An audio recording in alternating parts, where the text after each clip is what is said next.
math for every single person think about buying an electric car. And it signals a dramatic ideology reversal of American energy policies on that world stage. So in tonight's show, we're going to break down the massive political and economic fallout from this decision, and we'll deconstruct the bill itself, exploring the immediate financial impact on you, the car buyer, and look at the chaos this has created for the boardrooms of Ford, General Motors, and Tesla. Finally, we'll analyze the political endgame and what it means for the future of your car and what you can buy and the very future of electric cars in the American car market. He said, Punk Technologies and Tennessee. Make sure y'all like and subscribe as y'all come through here. We struggling. You know, I'm going to have to edit out the first half of the damn show. What we just spent like 26 minutes trying to get started. So he said, just go to a Tesla dealership and sign over your soul. Look, that man is not the Illuminati. He's not the Illuminati. All right. Now, this story is about more than just cars. It's about power, money, and two totally different versions of the country. Now, to understand just how big this is, we have to look past the headlines at the bill itself. The one big, beautiful bill that was signed into law on July 4, 2025 is a huge piece of legislation, but its most immediate and explosive part is the targeted elimination of the clean vehicle tax credit. Okay. The large language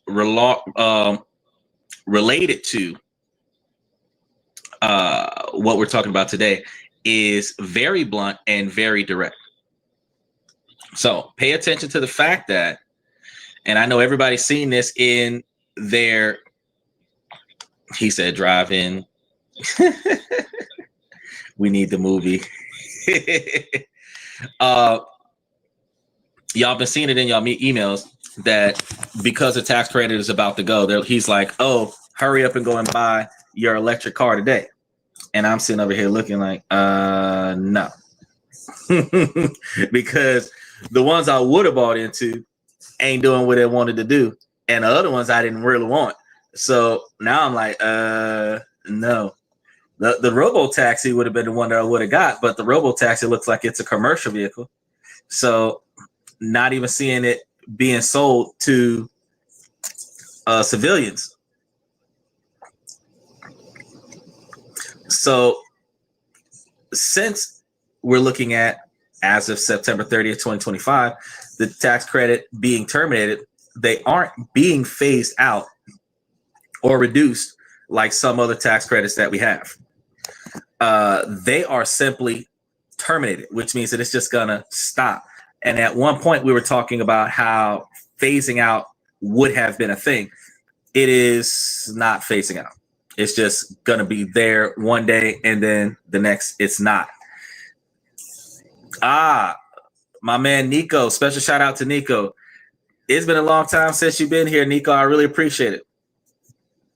We've got, he said, you need a shave. Well, the camera right up in my face, because instead of the camera being way over there with the laptop, the camera ain't working on the laptop. So it's on though. But the integrated camera ain't working. So I'm like, well, okay. The mic ain't working either. I'm trying to figure out what the hell. Is it the drive GMC or Ford? That's a good question. That's a good question. Because I know Blade was riding some bomb ass stuff. I was like, man, I want to give me some of them. But check this out. Check this out. Back to this money, because a lot of y'all came for the money. This move gets rid of the entire incentive structure that has popped up where the U.S. electric vehicle market was benefiting for years. Oh, you just want my opinion, Cody? Oh, I'm going to say that he was probably driving Ford. Cadillac, actually, now that I think about it, because the SUVs are always luxury SUVs in the Blade movies. And so it'll be like a Cadillac or a Navigator, the black ones. When he went down to the cars, though, I would figure it would either be like a Lincoln, a Buick, or a Ford. Because even the economy cars have that old school luxury look to it. And then they were tearing up all the vehicles anyway. Now, back to the tax credit. So let's be perfectly clear about what's going on. The $7,500 tax credit for a new qualifying electric vehicle is eliminated. The up to $4,000 tax credit for a used electric vehicle is also eliminated. And even the commercial credits that leasing companies were using to get people into EVs with a lower monthly payments are also gone. Right? When I said sudden stop, it's sudden stop. So there are no exceptions, no grace periods, and no special deals for any manufacturers. It's hard. This is the cleanest cut one that I don't have right now that is sweeping the nation. So to really get the impact, you have to understand the complicated system this bill just tore down. Under the old law, the Inflation Reduction Act, the EV tax credit was a complex tool built to do a few things at once. It wasn't just a simple discount. To get the full $7,500, a vehicle had to have clear and understood requirements that required a maze of navigation to get to. There was a $3,750 credit tied to where the battery minerals came from, which was meant to move the U.S. away from Chinese supply chains. Another $3,750 was tied to the battery parts being made and assembled in North America. So there were a price cap, $80,000 for trucks and SUVs, $55,000 for sedans to stop credits from just subsidizing luxury vehicles, where the Cybertruck started at $79,999, right? And then it went straight into $120,000.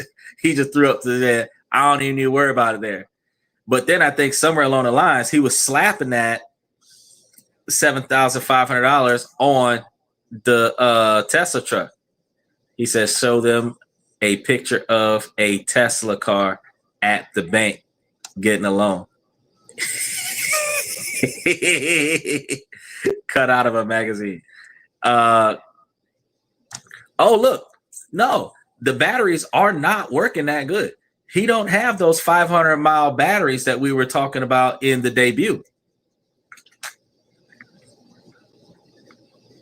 Actually, which is very interesting.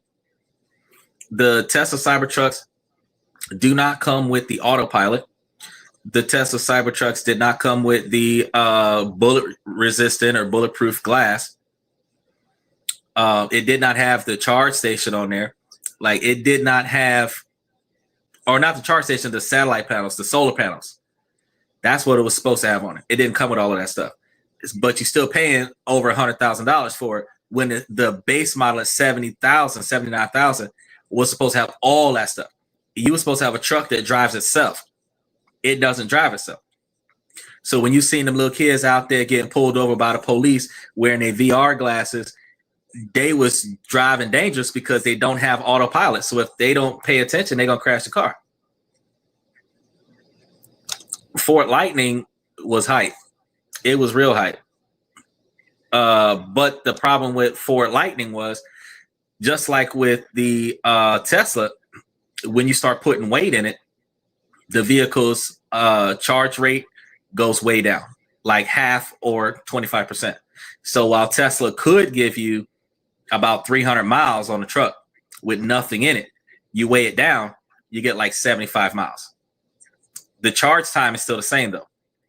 And with the Ford truck, you would get somewhere around 300 miles and you might get like 75 or 85 miles to the charge, or sometimes 25 or 30 charge, depending on how much weight you're doing with the Ford. But the electric car was more hype for people who wanted to be status symbol of going green, not actually being energy efficient, not being effective for what it was designed for, which was to replace gas.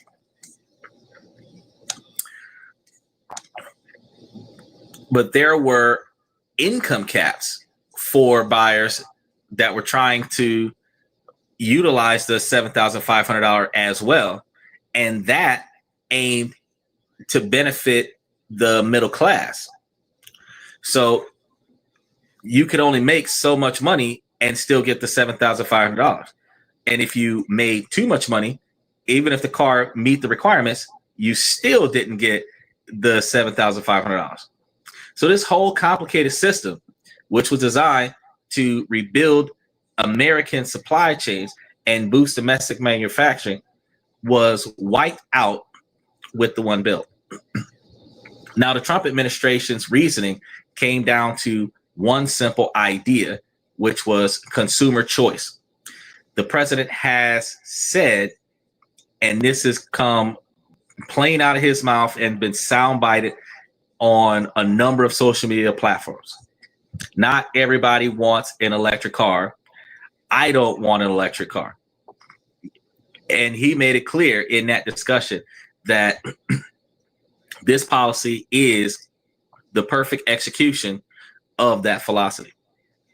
The argument from the bill supporters is that the government shouldn't be picking winners and losers in the car market. They say that the propping up EVs with taxpayers' money was the government creating an unfair market that pushed people who preferred gas or hybrid. Now, this new law, they say, levels the playing field. It ends what they call EV favoritism and gives the decision-making power back to the consumer and the free market. So the bill is being framed not as an attack on electric cars, but as a freeing the auto industry from government rules. During his campaign against California's plan to phase out gas cars, Trump made his position clear. Car companies and consumers should be free to choose whatever works for them, whether it's electric, gas, or hybrid.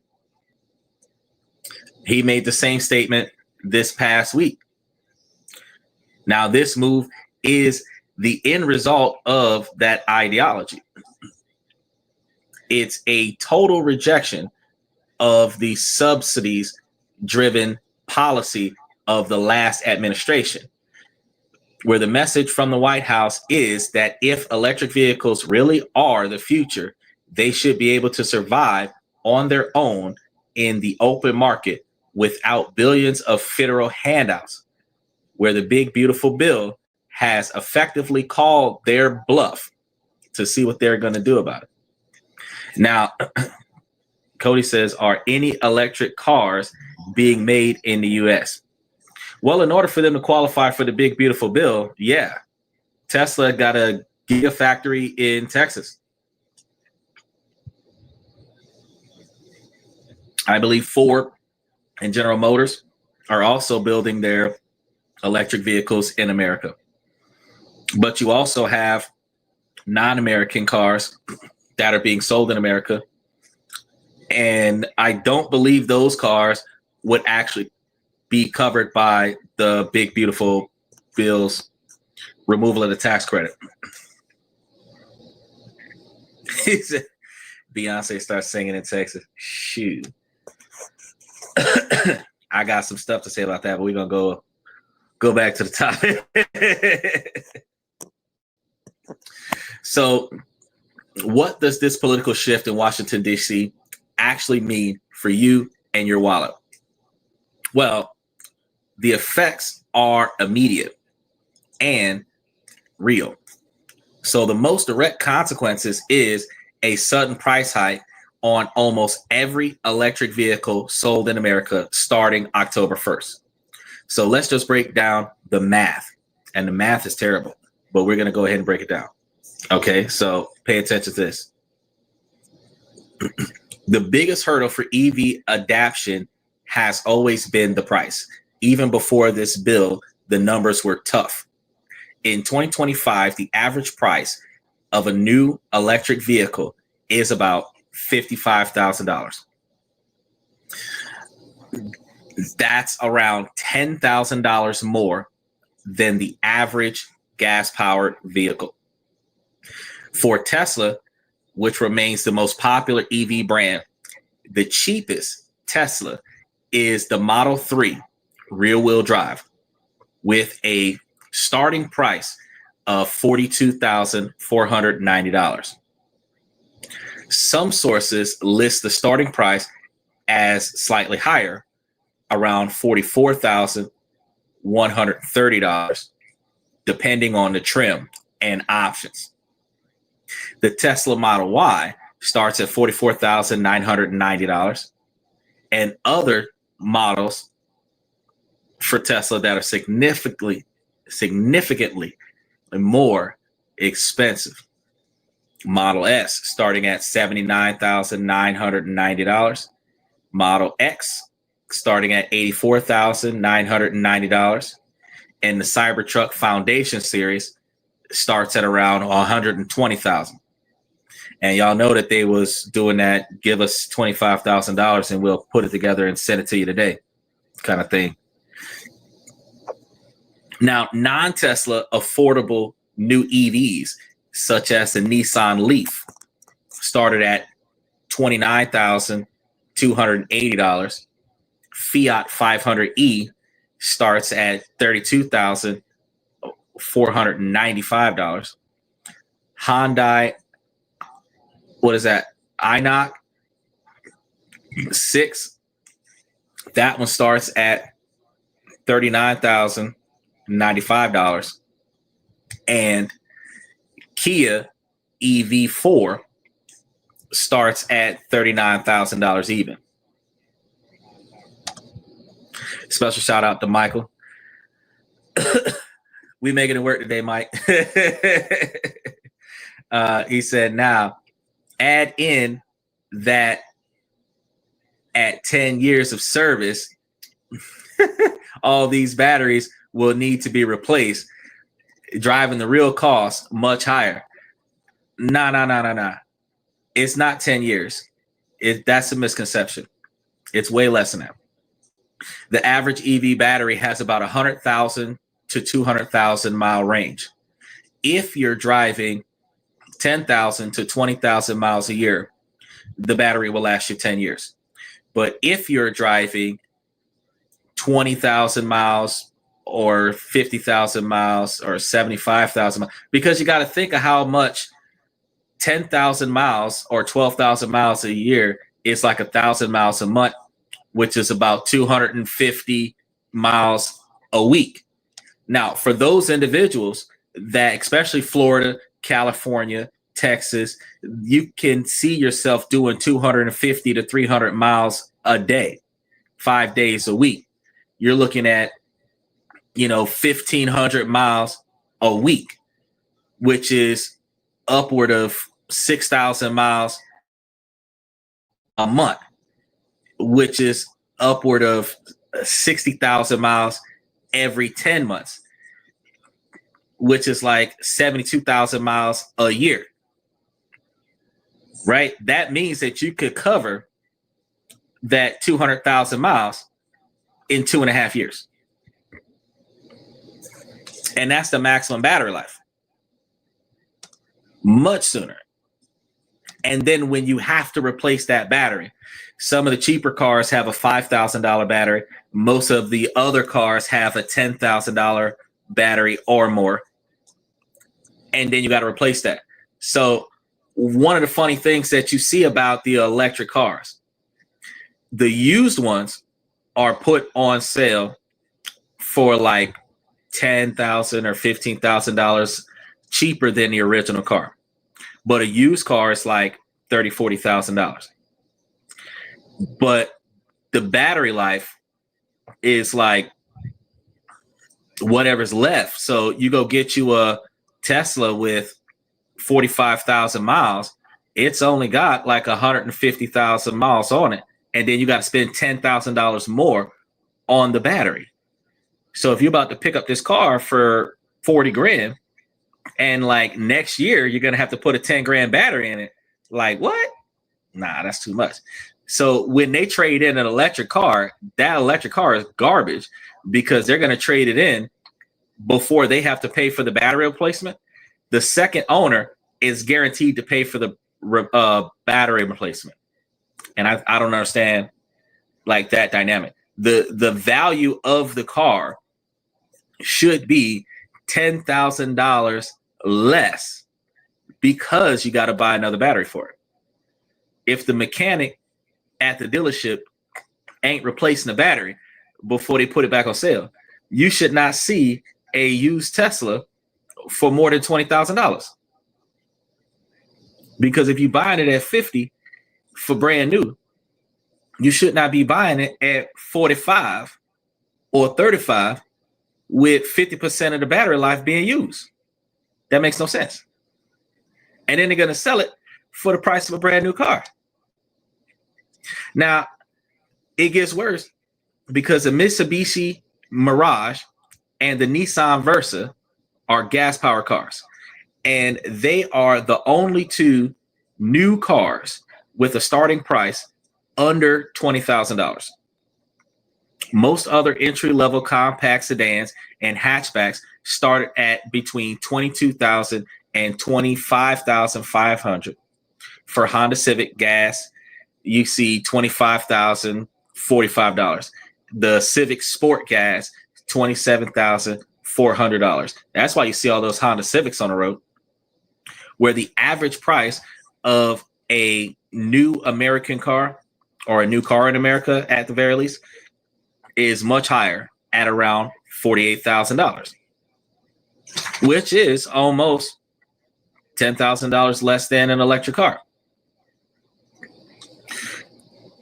Keep in mind, the average is driven up by strong sales of SUVs, trucks, and luxury vehicles. Now, the gap is even bigger when you look at hybrids, which often start under $30,000, making them anywhere from $15,000 to $30,000 cheaper than a full EV vehicle. Honda Civic Sport Hybrid is $30,100, which is about $2,700 more than the Honda Civic Sport Gas. Honda Accord Hybrid is $31,895. Nevertheless, the cheapest hybrids in 2025 is Toyota Corolla Hybrid, around $25,000 to $28,000, which is between $5,000 to $8,000 more than Nissan or Mitsubishi.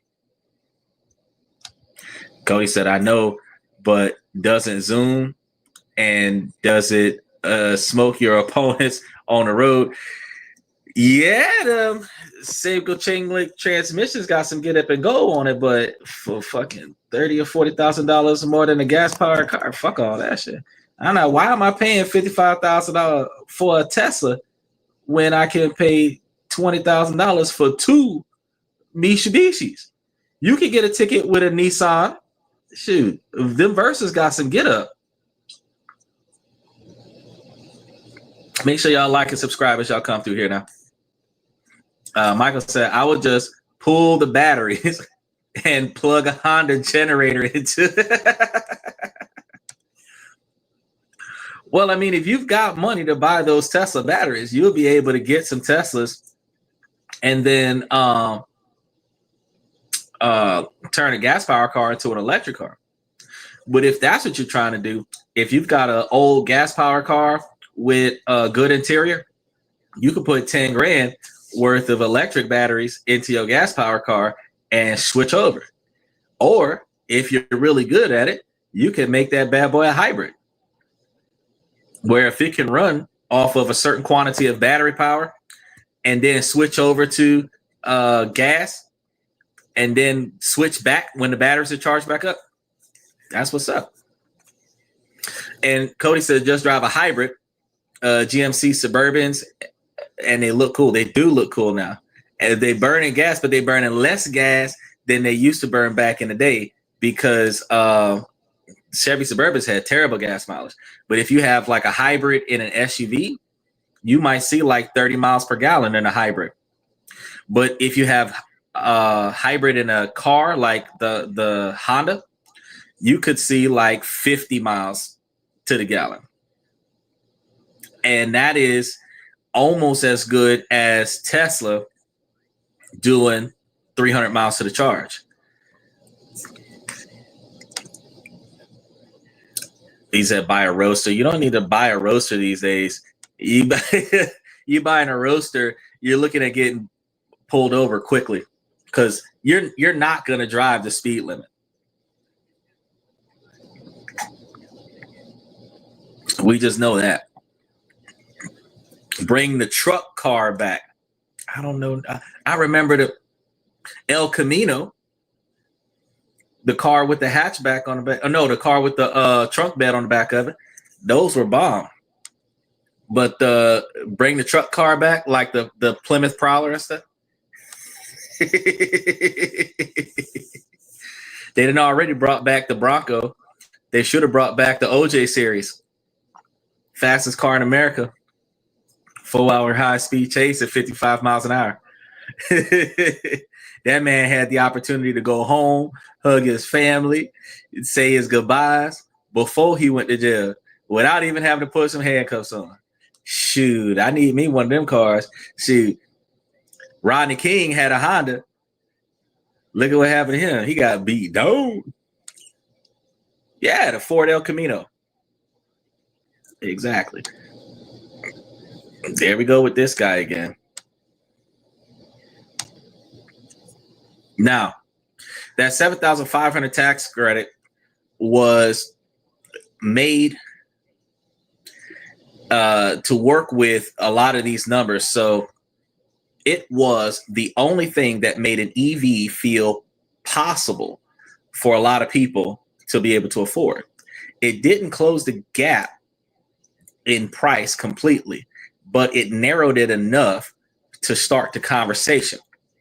Because since the average vehicle, and not a lot of people are picky about electric cars, but since the average cheapest electric car versus moderately expensive gas car was within a $10,000 range, that $7,500 tax credit only cost you to have like a $2,500 or $300 increase on the total cost of your car.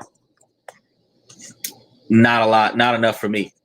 For someone looking at a $44,000 Tesla Model Y or a $39,000 Hyundai Elanite 6, that credit brought the real price down into a much more competitive range. Now that that's gone, losing that $7,500 credit isn't just some number on paper. It means a higher monthly payment. For a typical, they have loans from 5 to 7 years, but on average, a typical 6 or 7 year loan, losing that $7,500 up front means your monthly payment will be over $120 higher every single month. So the average person's new car note these days, and I looked at the car notes and I was like, holy shit, these car notes are high. You've got cars right now that are ranking on the low end like $689 a month, right? And then on the high end, around $794 a month, right? Now you're going to add another $150, $120 because of this tax credit being removed, which is going to put your car note upward of $950 a month for the average vehicle, for the average electric vehicle, at least. That is a huge hit to a household budget.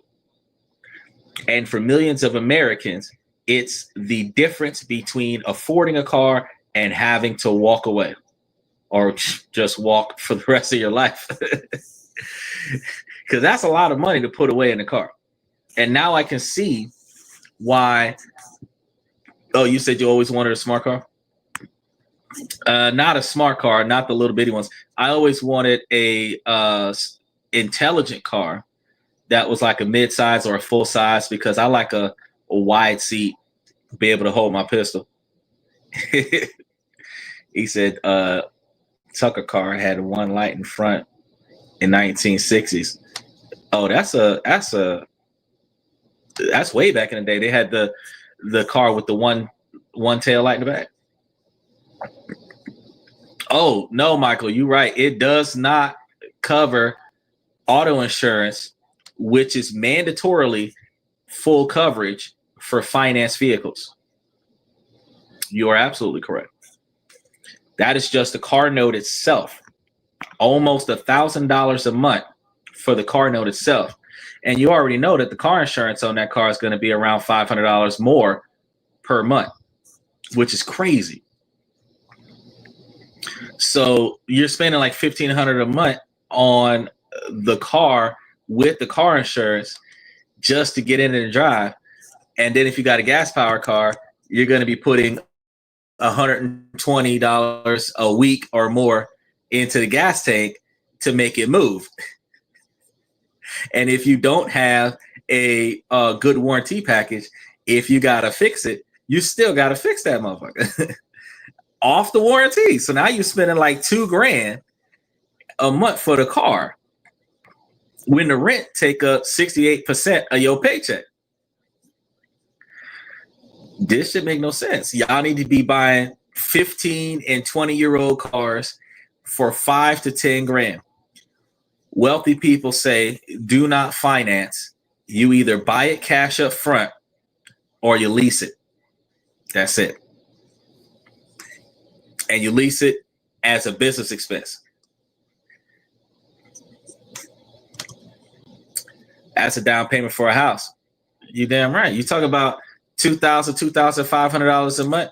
Instead, that's car poor is what they call that. You got enough money to buy this brand new car. You showing off with this brand new car, but you broke ass living in a Section 8 house. Yeah. That $2,000, $2,500 a month that you're paying just for the car could have been going towards your house. That's why we be telling ladies, look, he said, or a nice piece of asset. You're right. But that's why I be telling ladies, y'all should not be drooling over the car that man drive. Oh, he got a G-Wagon or whatever. He got a nice car or whatever. I mean, yeah, he do got a nice car. But think about the fact that if he's spending $2,000, $3,000 a month on this fucking car, how much money does he have left? What's in his bank account? What's in his pocket? You know, especially those of y'all that be wanting to be kept, taken care of. Y'all want a man with money, and then you're telling me that like a third or 2/3 of his paycheck is going on his damn car note. That's just ridiculous. Now the impact is even worse in the used car market. The $4,000 credit used for EVs was just starting to create a real affordable secondhand market car for electric cars. And it was designed to make a 2 or 3-year-old EV under $25,000 a good alternative to a new gas car without that credit.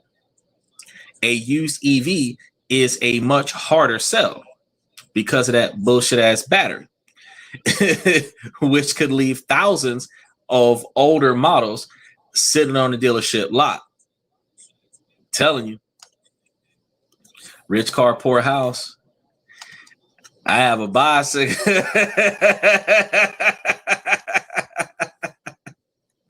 That man said, I have a bicycle. How on?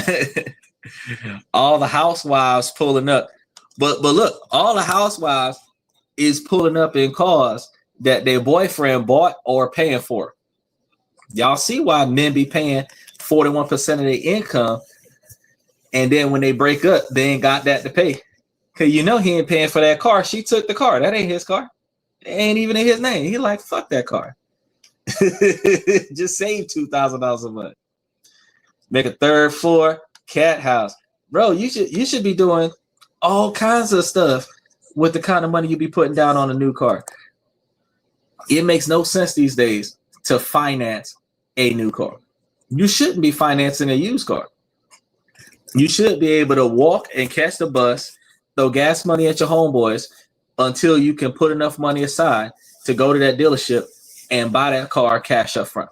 $5,000, $10,000. Use your tax refund, get your child support payments, whatever you got to do, put your money towards that used car. But that used car in 2025 is going to be a 2003, a 2005, or a 2009. That's it. 140,000 miles, 150,000 miles, because them fuckers will run another 100,000 or 150,000 miles. You might have to fix a transmission. You might have to do a head gasket. But guess what? Cash only. And then if it break, you can park that son bitch in the backyard and just walk and ride bikes until you got the money to fix the car. You can take it off your insurance until you can afford to fix the car. That's cheaper. That's way cheaper. With a car that you financing, you stuck with that bitch whether it run or not. If you don't got the right warranty package and you can't afford to fix it, it's in the yard and you still making notes on it. And there ain't nothing that you can do about it. That should make no sense. He said, hoof it, hoof it or hook it. I ain't heard that before. It's been a while since I heard hoof it or hook it. What about escape vehicles? Well, you know that old saying, drive it like it's stolen. How you going to drive it like it's stolen if it need to be charged? Make it make sense. Y'all be running around with them electric cars, then run off with that bad boy, and then like bait cars, they've been locked down on you. He said the older the cat, the better. Yeah. No computers to fix, easier to work on too. You can fix that bitch in your backyard. You can, matter of fact, the simple cars from 2000, 2003, 2005, you can pay a under the oak tree mechanic, and that's what they used to be called. They used to be called under the oak tree mechanics. You could pay him like $50 and a case of beer, which is total of $75. And they will sit there and fix your car. By the time that beer is gone, your car's back on the road. That's it. No warranty, but they work as good for it. And at the end of the day, and that's one of them where you go get the mechanic, bring them to your house, and let them fix the car under your oak tree. Like that work, but Cam go like Mad Max machines. I don't know. My mode of transportation when I was young was my thumb. Nah, my mode of transportation when I was young was my bicycle, bro. When I was a jit, I had a what they call them, mongoose, and we used to be able to use them to get all over the state.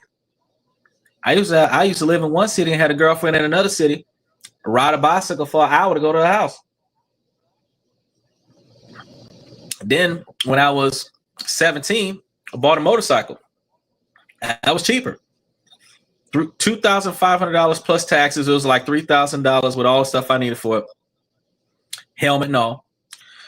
And rode straight off the dealership with a motorcycle that would cost me $5 to fill the tank and get me 150 miles off the tank. And I didn't even have insurance on it. I didn't register it or nothing. I just bought the bitch. I just bought it and drove it. I didn't have plates on it or nothing. I just had the bill of sale. He said 3-joint letter. Can we see one of them books from the shelf? I love that. Matter of fact, I can show you a book real quick.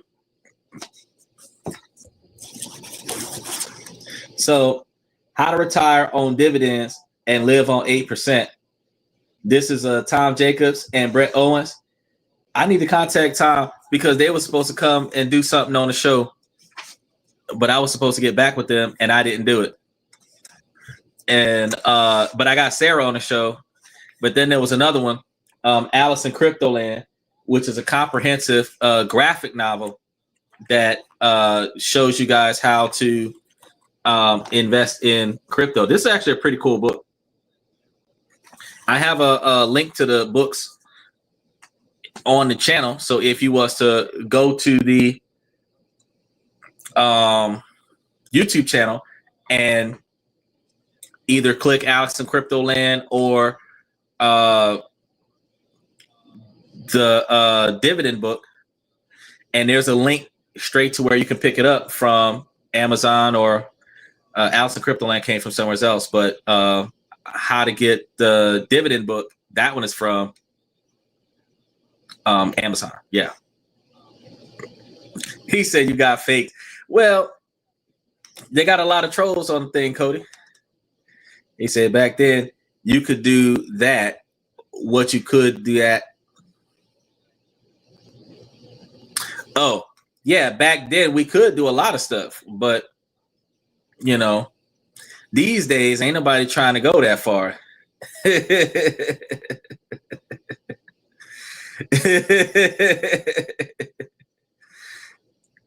Good sales pitch. Well, I'm always dropping something for somebody. I'm not gonna lie. This podcast, we talk about this, that, and everything in between, but we also tell you guys when there's something good going on, I let you guys know about it. But I didn't slide that in. Young man wanted me to talk about some books, and I got a few books along the way. He said 10 points for Slytherin. All right, let's go ahead and get in here.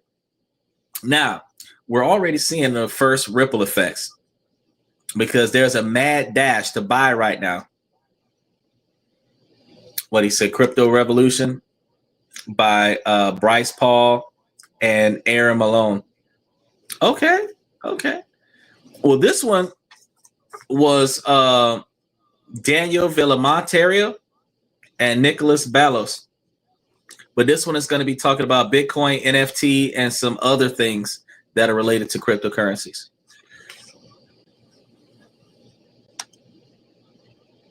You asked me, so do I drive? What brand? Got a Dodge Ram 1500. I got two of those. 2020 year, and both white. And then Cadillac for 2008, and a Chrysler 300 M Series from 2003. But they all belong to the business. But I drive every last one of them. I make sure own nothing, control everything. Cryptocurrency and inside you're in the Baltic Black Sea. Oh yeah, that's a good one. Now, dealerships and manufacturer websites are all pushing the same message right now. You're getting emails, you're getting text messages, you're seeing it on their sites. Buy now before the credit expires. This is creating a short-term fake boom as people rush to the savings and rushing to grab whatever they can grab before September 30th deadline. But every analyst agrees on what happens next. Oh, you said tax write-off. Oh, yeah. This 100% tax write-off on the purchase of a brand new vehicle the first year you buy it. Think about that. So they're going to give you a $7,500 tax deduction that's going to go directly towards the down payment on the car.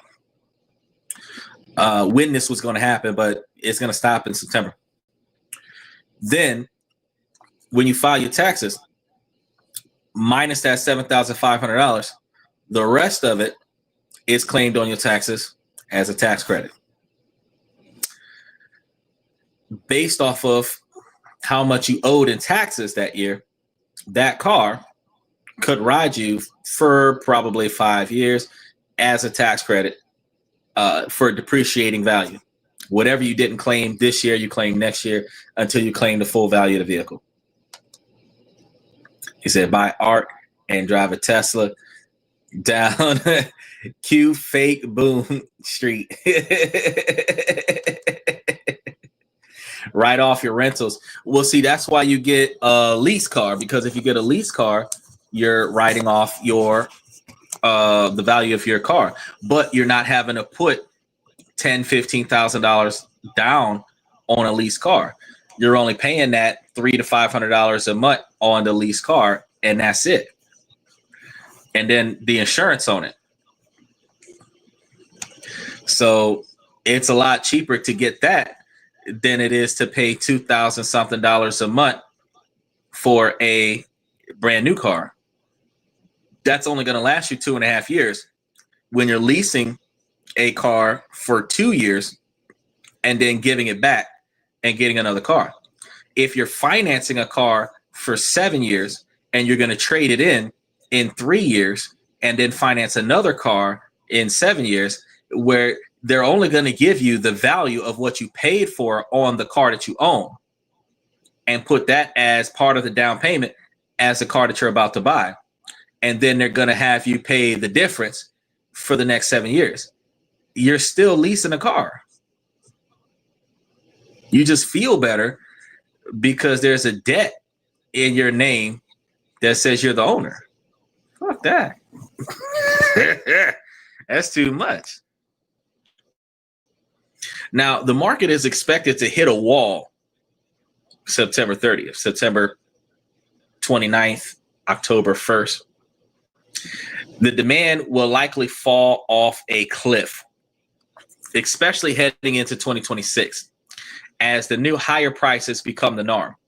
This isn't just a guess. It's a pattern we saw in European countries like Germany and Norway, where getting rid of a subsidy led to an immediate and sharp drop in EV sales. So this price shock is happening at a time when people were already getting more skeptical about EVs, specifically because of the reviews that people have been putting online about how little success they have with a fully bogged down electric vehicle.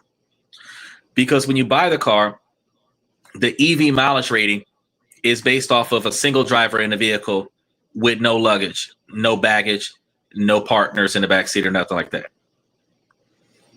The real world application is like 4 fat passengers, yourself, and stuff in the trunk.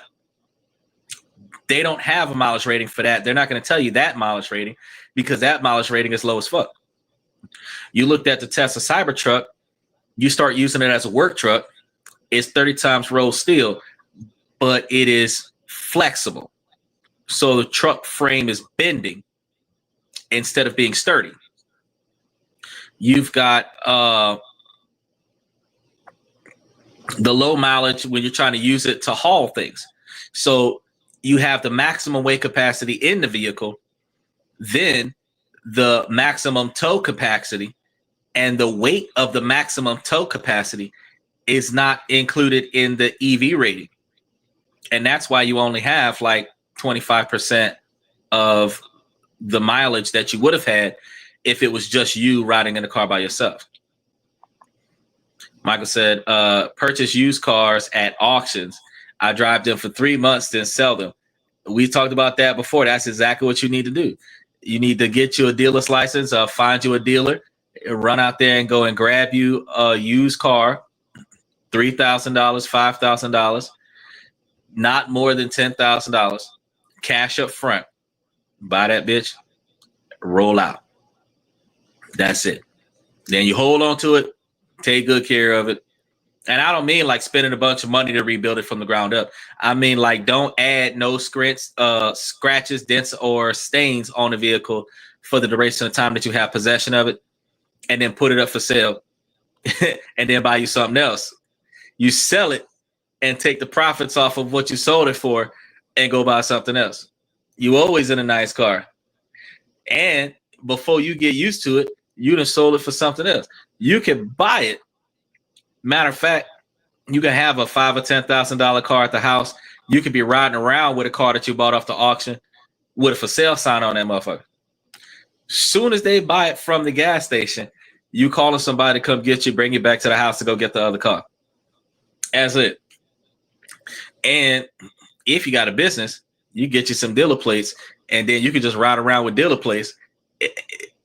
Everything still belonging to the business. You selling cars. This makes some money. You don't need a dealer's license as long as you don't sell more than 5 cars per year. You're not likely to sell 5 cars per year or more if you're not proactively advertising it online and chasing down people to come and buy cars. If you just buy one, you hold it, and then if somebody want it, they buy it off you. The odds of them buying a car that you're driving is very slim every time you have a car. You might sell 1 or 2 cars in a year passively, but proactively, yeah, you could probably sell more than 5 cars, but that's when you need to get you a dealer's license. I was saying an auctions license because certain auctions requires you to have a auctioneer's license or something like that to participate in the auction. They got some places that you could just show up, like the car repo things with the police auctions and stuff. You can just show up and just buy whatever. But there's other places where there's more accessibility of vehicles where you just have to have either somebody you know that can participate in the auction, where you can get them a couple dollars to use theirs, or you get your own if you're frequenting the auctions on a regular basis. A recent AAA survey from June of 2024 showed that interest in buying an EV has already fallen, with only 18% of adults saying that they were likely or very likely to buy one, down from 23% from the year before. So the main reason we're what you'd expect: high prices, range anxiety, and not enough chargers.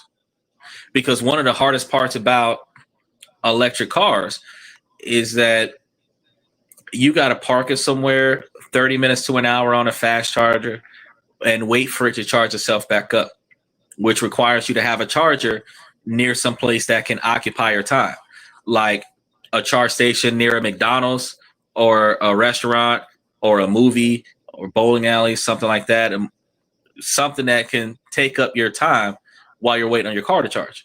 It's way different than a gas powered car where you don't have to fill your tank. You could go to the gas station and put like $5 or $10 in the car, and that might hold you over for a long time, depending on how you drive. And the fact is that in that scenario, you might be at the pump 5 minutes. If you got to pay inside, you might be at the place 10 minutes and you gone with enough gas to do all the stuff you got to do. But with an electric car, 30 minutes guaranteed. Like, you just got to wait. And with an electric car, you can't put extra power in the back seat somewhere so that when you run it low, you can top it off. With a gas powered car, you can put 2 5-gallon gas cans in the trunk.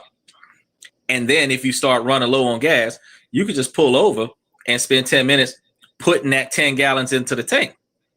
Depending on what kind of car you got, some cars have a 10-gallon tank and others have like a 15-gallon tank. The Hellcat's got a 19-gallon tank, but 10 gallons is more than half a tank for those 15 and 20-gallon cars. But for the average smaller car, 10 gallons, that's a whole tank of gas that you could put in the trunk of the car. So you can fill the car up at the gas station, fill up 2 gas cans, and then skip going to the gas station. Just take the gas out the trunk, stick it into the car. Now, a huge 63% of people said they were unlikely or very unlikely to buy an EV for their next car. Now, for these skeptical buyers, that tax credit was the only thing making a deal attractive for them. It was the financial incentive that helped them overlook the worry about charging, battery life, and higher insurance costs. Keep in mind, since all the cars got burned up, that's the best way to put it. When the seawater came in from that last flood that happened in September of last year, all the cars in Florida caught on fire. Car insurance companies are not insuring cars in flood zones.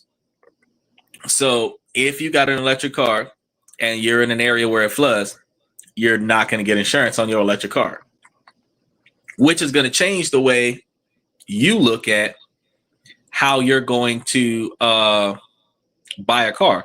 Because with a gas powered car, you can simply walk up and say, I want that car, blah, blah, blah, call your insurance company, give the make and model, and they will put the car on your insurance. No questions asked. But with the electric car, you have to call your car insurance and give them the make and model of the vehicle, ask them if they're going to cover it before you try to buy the car.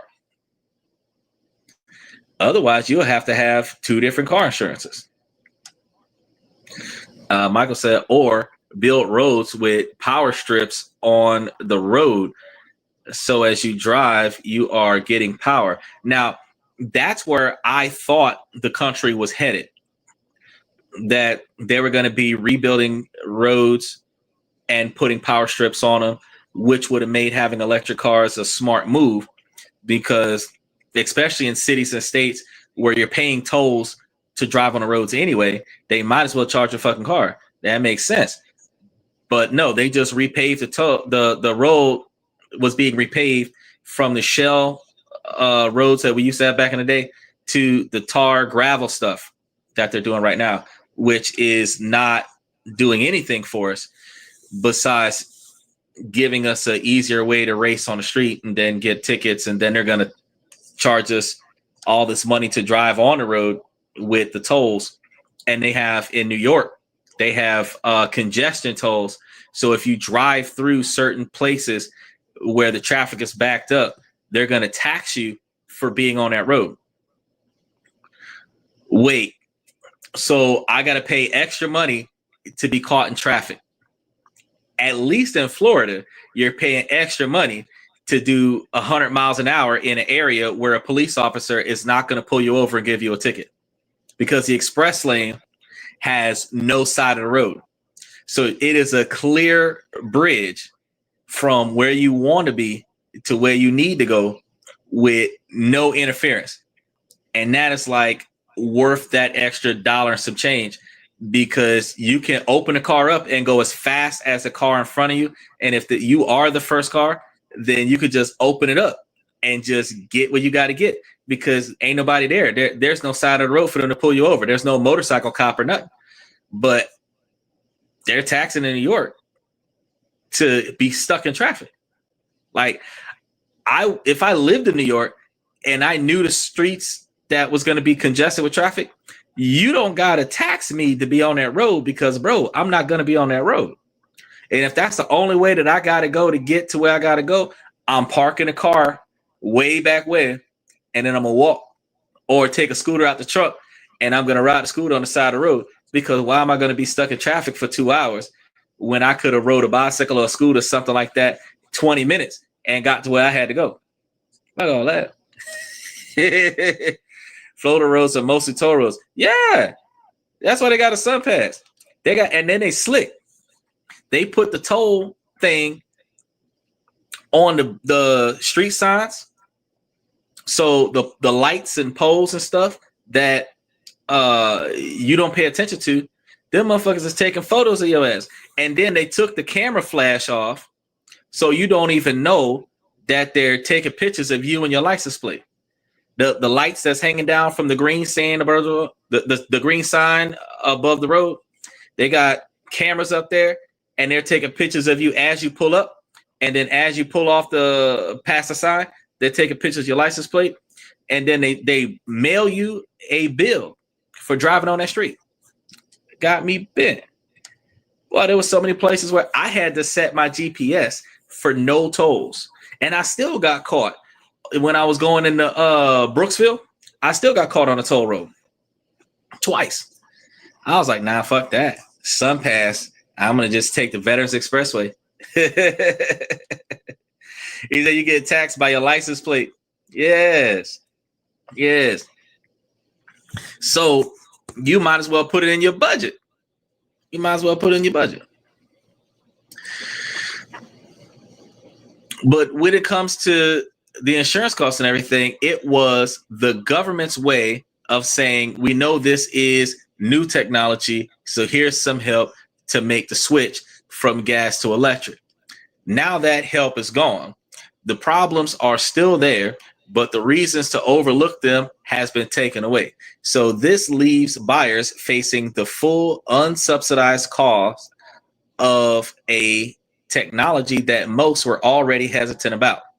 So the one big beautiful bill didn't just make EVs more expensive, it took away the main reason a skeptical buyer would even consider one. He said, off topic, do you know there's more cameras pointed at you and me than pointed at outer space? Did you know that there is a surveillance camera at every traffic light in every city and state in the country, just like Hong Kong? And this isn't a traffic camera that's giving you tickets. You have right above the lights, you have like a little black camera or a little white camera that's just pointed at the front of your vehicle. They know from whatever CCTV camera that you were in the car when you cross whatever intersection. Yeah. Big brother watching. So when you see them Amber Alerts and they can't find the person, that's because they ain't fucking looking. If they were looking, they would have knew who the fuck he was, because he had to cross at least one CCTV camera to go from the left side of town to the right side of town. Cause every street corner got one at it. That's crazy. Now, the shockwaves from the bill aren't just hitting consumers. They're causing panic inside the boardrooms of every major automaker in the U.S. He says, silver alert. Yep. And it's always a silver Honda Accord. Old man down. Woo. And then they privatize the ticket company, because what happens is you go through the light, they take a picture of your plate in Florida, they send the video footage to a private company in Texas, and that company mails you a ticket back to Florida, it takes you about 3 to 4 weeks after you make the infraction before they get you a letter in the mail that says that they caught you fucking up, and they give you 30 days to pay it. And if you don't pay it, then they'll rat you out, and then the courthouse will get the information. And because it's video evidence, they've got the proof to put you in traffic court. And now you've got to talk to the judge, where the judge is like, well, based on the evidence, you're technically guilty.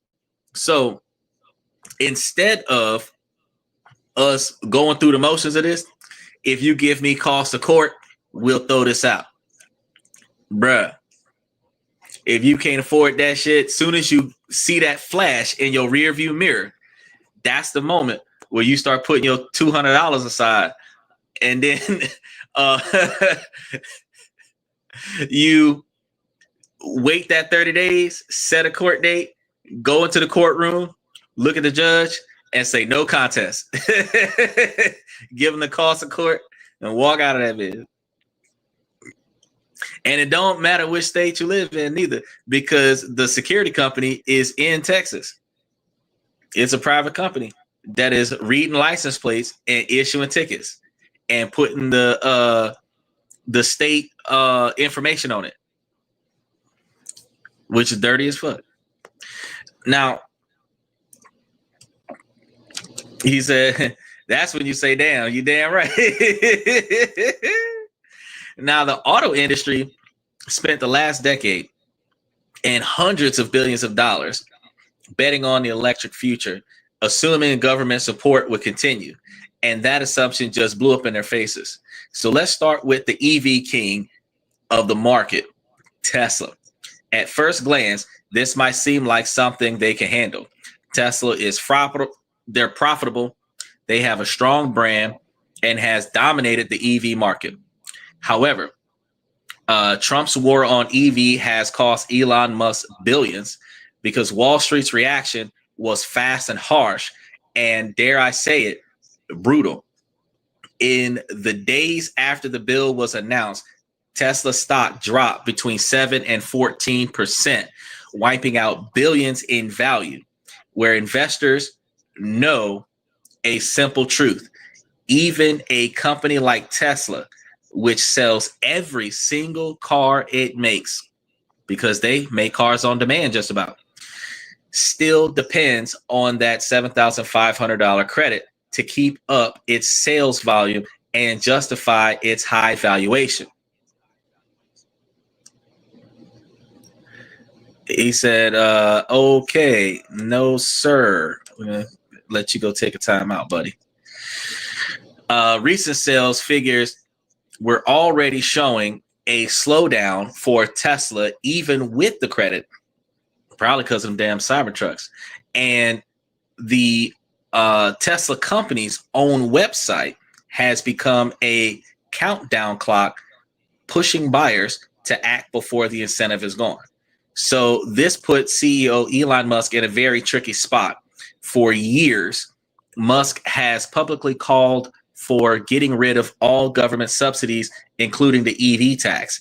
In July of 2024, he posted on Twitter X, special shout out to Twitter X, make sure that y'all like and subscribe. He said, take away the subsidies. It will only help Tesla. He later told reporters, I think we should get rid of all credits. So he was challenging the system when he was getting all these credits to help sell all these cars. His argument was that Tesla was strong enough to compete without them. Getting rid of them would hurt his competitors more. Big bluff. He also often pointed out that it was a hypocritical target with EV credits while leaving a huge tax break for the oil and gas industry in place. Electric cars are not new. The first were produced in the mid 18.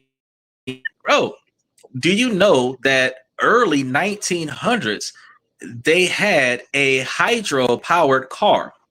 By, I think, 92, by 1992, they were putting out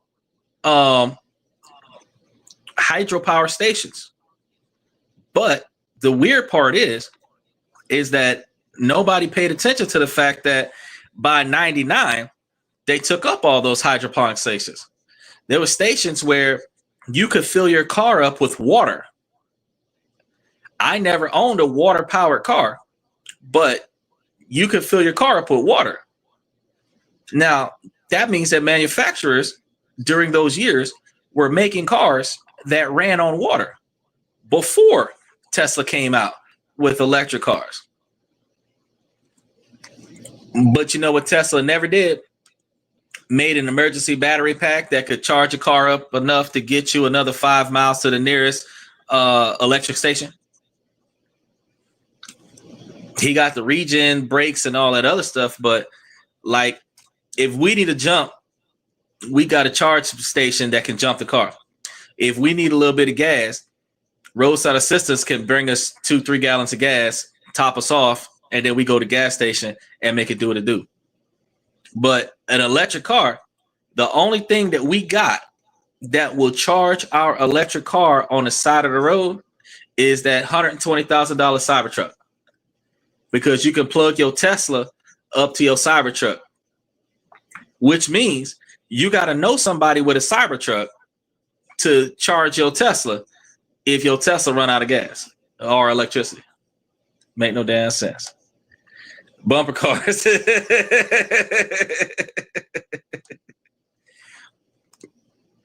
But as the real possibility of the credit ending becomes clear, Musk and Tesla started to change their tone. The company's solar division warned that ending these incentives would jeopardize America's energy autonomy. When Tesla, the only one that's going to hurt from this. Well, not the only one, but they're going to hurt the most because they're the leader. The reversal shows that the reality of the situation is the Tesla of today, facing slower growth and more competition, is much more vulnerable to the credits removal than the Tesla of 2 years ago. If things are concerning for Tesla, for legacy automakers like Ford and General Motors, the situation is critical. These companies went all in on an electric transition. Ford has committed over $50 billion to its EV plan. General Motors has pledged $35 billion. Stellantis, the percent company of Chrysler and Jeep, has committed over $35 billion of its own. These aren't small numbers. This is one of the biggest industrial shifts in American history, with nearly $200 billion invested across the U.S. in EV industry. And much of this money has gone into building a new battery belt across America. States like Georgia, Michigan, Tennessee, and North Carolina have seen billions in new factory investments, creating tens of thousands of manufacturing jobs. GM alone has invested $17.6 billion in its U.S. EV and battery plants. Now, you know what's going to be funny about this? Once the car starts slowing down in sales, manufacturing is going to start slowing down in sales. Employees that work at manufacturing places are going to start slowing down in hours. There are going to be more layoffs. There we go with another 250,000 people with no job. Either way, these factories are building cars like the Ford F-150 Lightning and the Cadillac Lyriq. The problem is, for the most part, these companies are losing a lot of money on EV every time they sell. The profit is still in the gas guzzling trucks and SUVs. The EV division were a long-term play, and the $7,500 tax credit was the bridge to get them to profitability. It was the key that made their electric products priced competitively with their own gas cars and with Tesla. Without it, their entire strategy is in jeopardy. So how do you convince a customer to buy an F-150 Lightning when a gas-powered F-150 is now thousands, if not tens of thousands of dollars cheaper and has none of the range of charging concerns? He said, question, where do all the used batteries go? Landfills. That would be my assumption. There isn't a recycling scenario with these batteries that I've heard of. I believe that they get made, they get used, and then they get chucked into a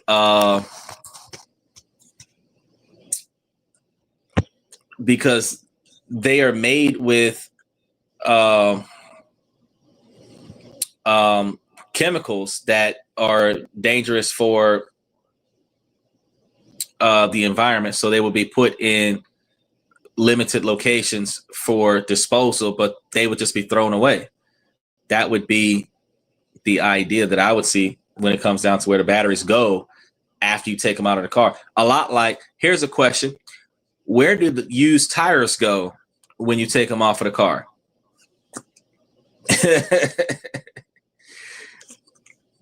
He said, good for you and me. Yeah, it is. Get some cash in cars, buy oil. Okay, so here's another stock tip. So you got to pull out of Tesla, buy into oil companies, because they're going to start making more money off of the extra fuel from all of the extra gas powered cars that are going on the road now. Redirect your cash from Tesla to Ford, General Motors, and Mitsubishi and Nissan. Says they're not going to be struggling as much with selling gas cars since Tesla's not going to be getting that tax credit. So there you go. If you were playing a long game watching a show, you want to put this towards. He said playgrounds is used tires. Yeah, but are you going to see a playground with a used battery in it? A used Tesla battery in it? It's the radiator of the Magic School Bus that is the playground set. The legacy automakers now face a tough choice. Do they keep pouring money into losing EV strategy in the market where the main incentive just disappeared?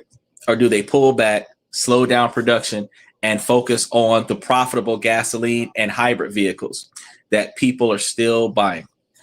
Most analysts predict they'll do the latter.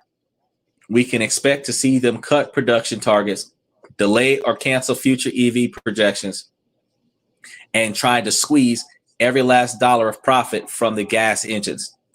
And the most dangerous spot is reserved for the EV startups, companies like Rivian and Lucid that were competing with Tesla.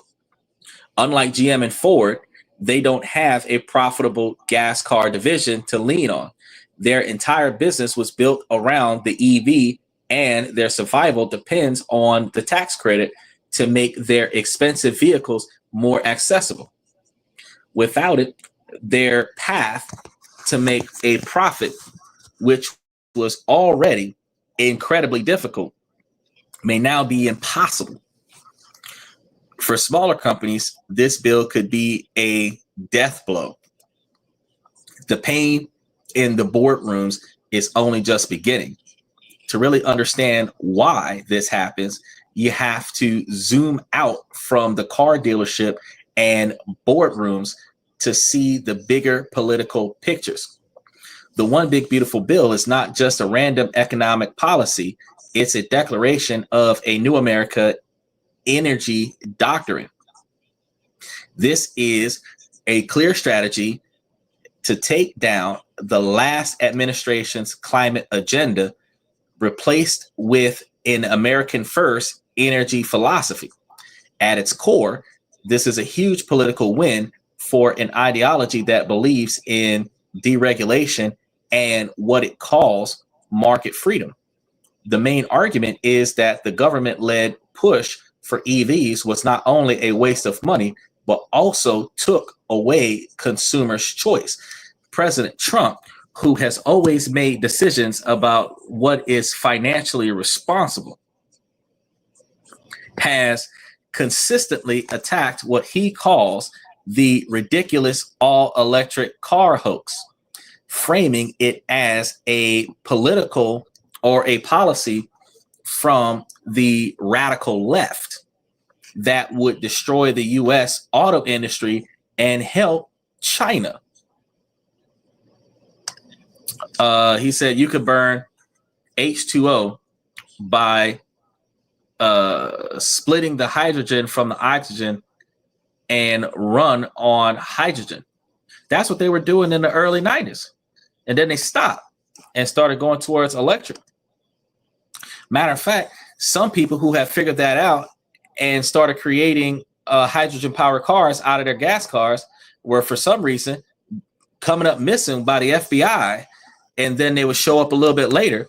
Their cars be gone, but they got to rebuild it all over again. Somebody had patented on those hydrogen cars. And when somebody figures it out, now the bill is the final step in his promise to revoke the electric vehicle mandate and let Americans buy the car of your dreams and your choice. The policy tears down a key part of the previous administration's approach to climate change, where the Biden administration had a set goal of making 50% of all new car sales electric by 2030, and was investing $7.5 billion to build a national network of 500,000 EV chargers. The tax credit were the engine for that policy, the main tool to change consumer behavior and encourage corporate investment. By getting rid of the credits, the current administration has pulled the plug on that entire vision. It's a signal that the U.S. will no longer use taxpayer money to speed up a transition anyway from fossil fuels to anything else in the transportation market. This lineup is going to partner with a much broader plan to unleash American energy. It's not hard to see who benefits most from this shift: the oil and gas industry. So buy plastic, oil and gas.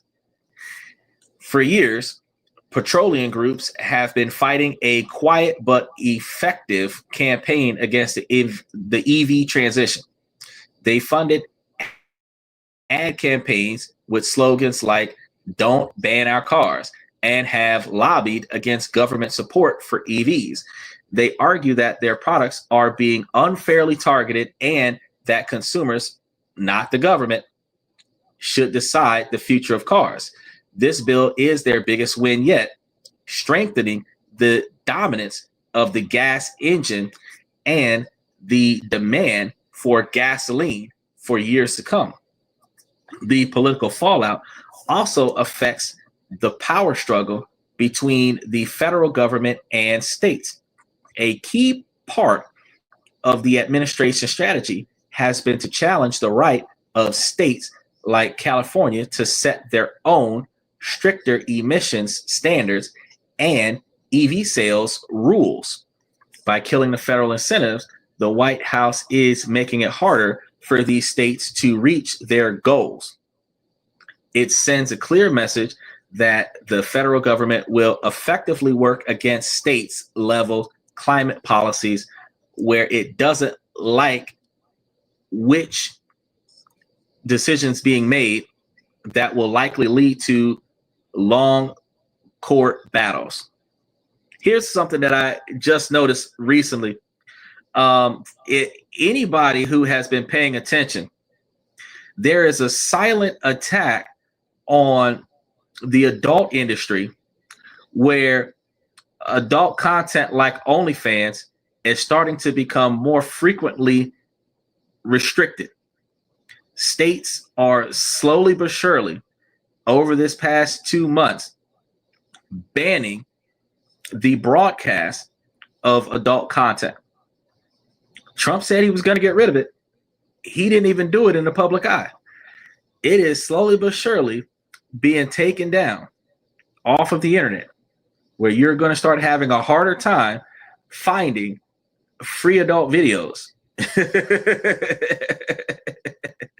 That's a story for another day. But here on This and That, we talk about this, that, and everything in between. Finally, there is the global situation. This decision makes the United States an outlier among major developed nations. While Europe and China are doubling down on their commitments to electrification with big subsidies and strict policies, the US is now going to be in a completely different direction. China especially has poured a ton of money into dominating the global EV and battery supply chain. The previous US policy was designed specifically to compete with China. This new hands-off approach basically gives up that fight.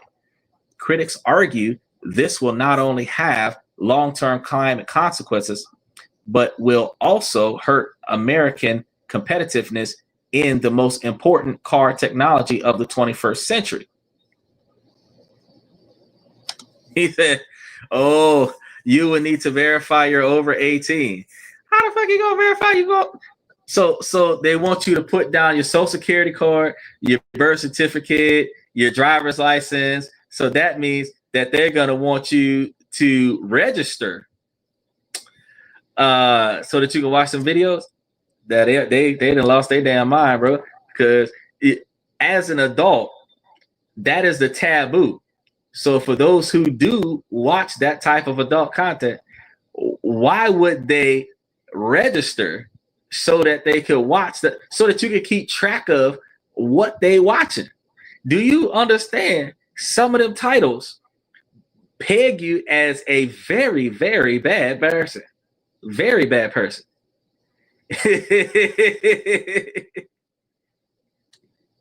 the titles that play on fantasy, yeah, the actors might be adults, but any title that is like father, daughter, stepdaughter, brother, sister, mom, son, any of those, that's a lot of red flag titles. That's a lot of red flag titles. This ain't even like animal videos. This is like just the this ain't like wife cheating on husband kind of stuff. The fantasy titles, because all of this is just a bunch of adults smashing in a room. But the title and the role play gives off the fantasy of the person's hidden desire, and that's the scary part. Now, back to EV cars. Oh, he said Dallas does the Cowboys.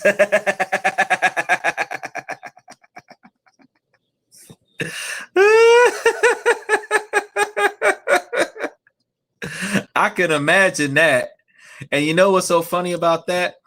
Because when I think about that title, I think about how you're still going to lose. You're going to drop the ball. And no one's coming.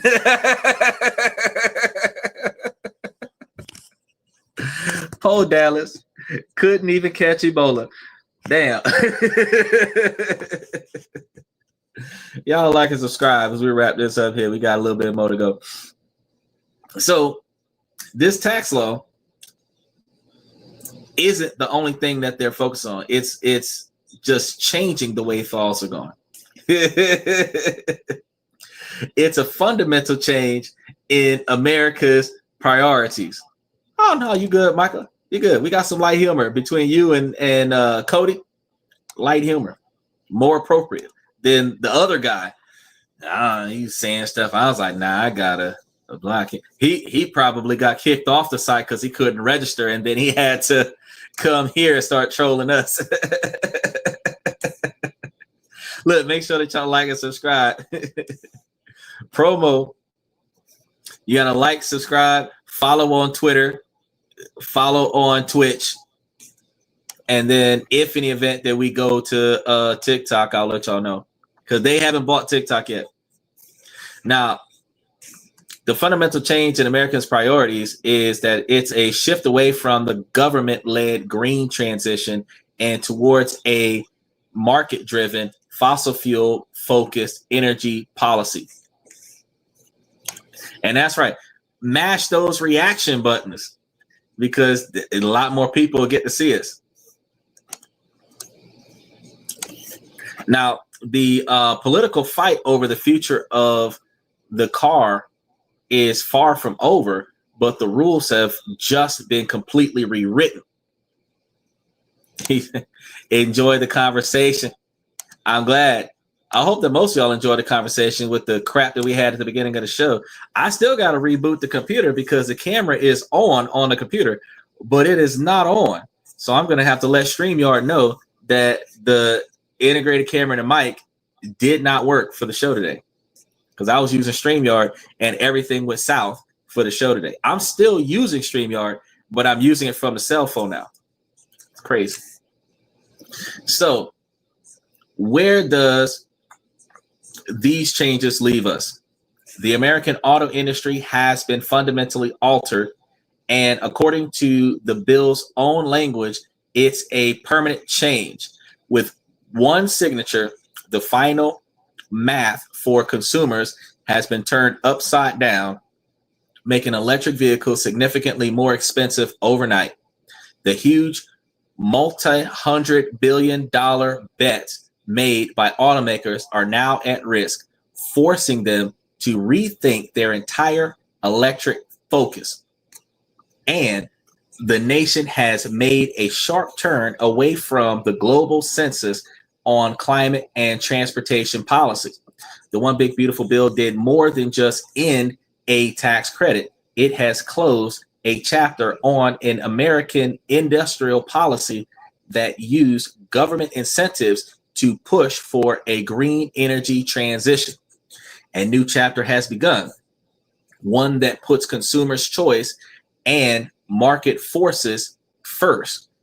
That near future will likely be chaotic. A mad dash for the last available credits, followed by a short drop in EV sales, production slowdown at auto plants, and potential financial trouble for EV-focused companies.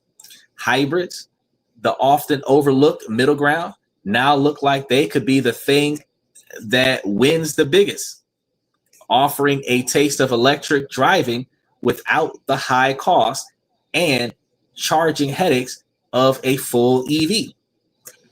This brings us to the ultimate question, the debate that will define the auto industry and energy policy for the next decade.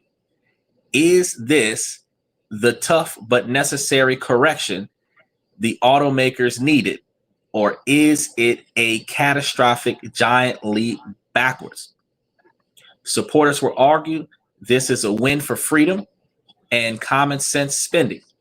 They will say it ends a wasteful government subsidy that distorted the market, unfairly punished buyers for gas cars, and forced automakers into an unprofitable green fantasy. They'll argue that this move gives power back to the consumer, letting the market, not the government, decide which technologies win. Now, one of the things that I wanted to point out was that when I talked to you guys about the electric cars before, it takes about 20 years of carbon emissions to create the battery. It takes about 25 years of owning a car to turn a profit. The car only lasts 3 years or less based on the life of the battery. The car itself does not show statistically any improvements to the economy the climate, your wallet, because it costs you more to buy that car, which means you have to own it longer to turn a profit. You would do better saving money and buying a Nissan or a Mitsubishi for under 20 grand, where a $20,000 car might have a $200 or $250 monthly payment if you financed it, and a $100 to $150 insurance policy for full coverage. Whereas some of these other vehicles that we were talking about today are upward of $1,000 with upward of $800 of insurance, which makes absolutely no sense. He said, this is their land. Corey, special shout out to Corey Rogers.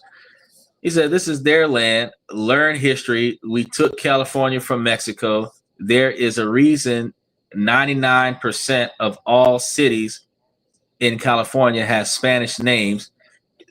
This woman is uneducated. This is their land. What woman? Were you texting on a different platform and then slipped over here? I mean, the rest of that is true, but there ain't no female on this channel right now talking about California belonging to America. First of all, America belonged to the Indians, and then it got took because some smallpox. Then Napoleon took Louisiana, and that's why they have the Napoleonic Law. The French Quarter, Spain, right? Then we said we was going to go to Canada, and then we cut the border in half and started talking about we different folks. But Canada only exists because everybody from the United States started migrating to the north. Then we have New Mexico, which is originally Mexico, current Mexico, which is the current Mexico, and California, that was also Mexico. And more than likely Nevada was also part of Mexico.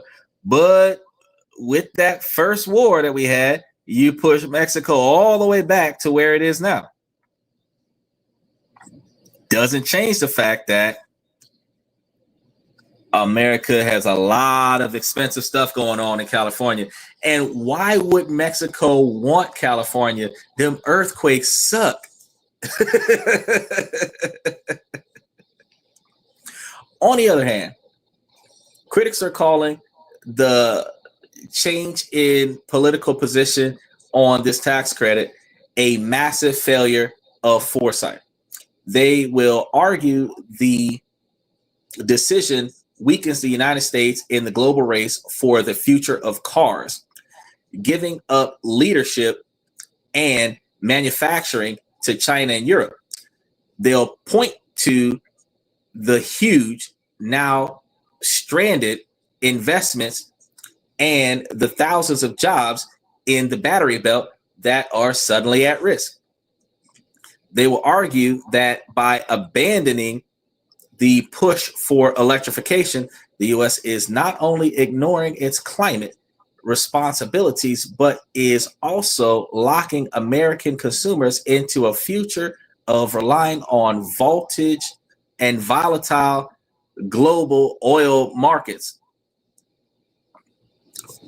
That's a twist.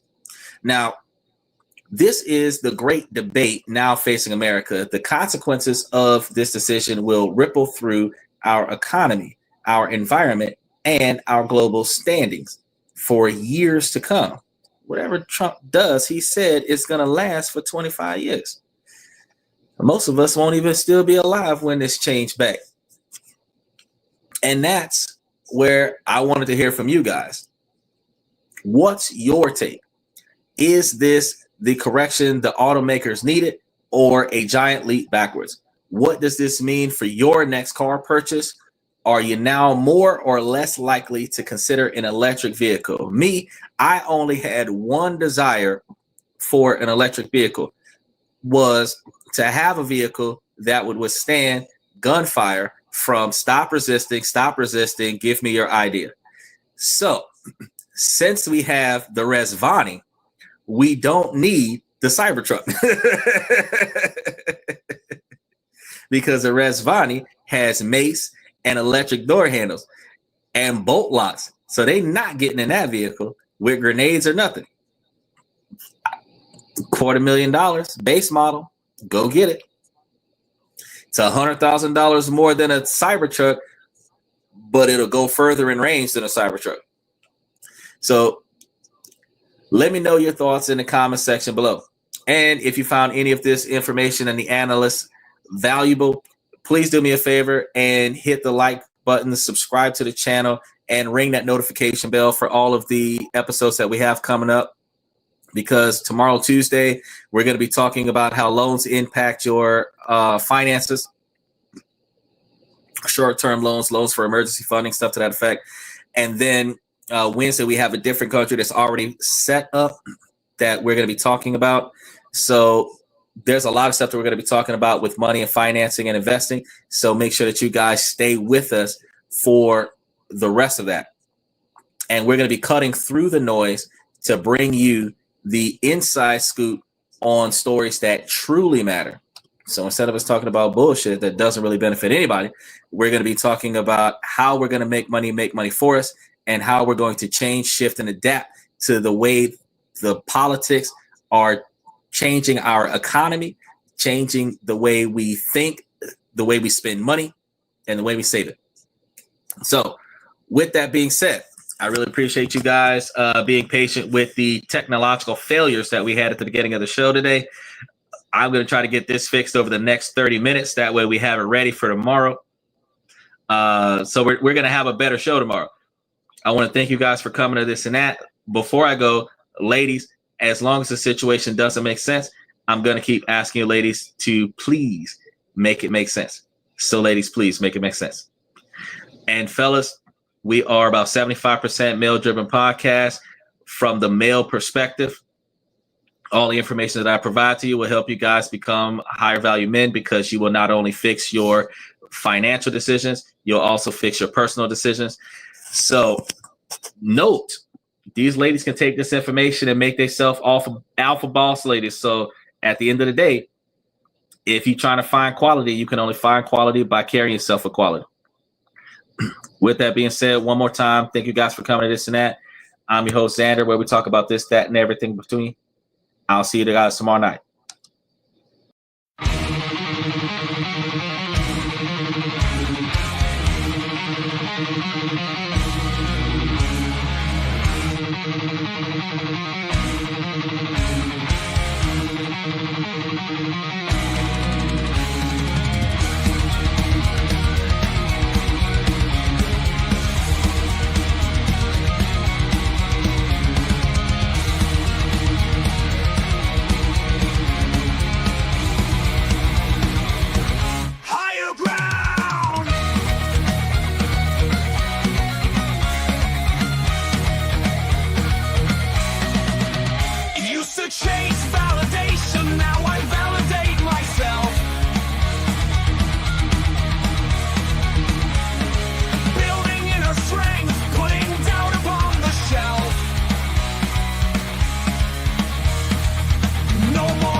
My network is my net worth.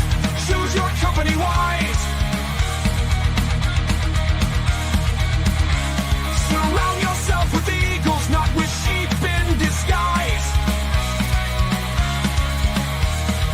Every interaction is a reflection of my brand.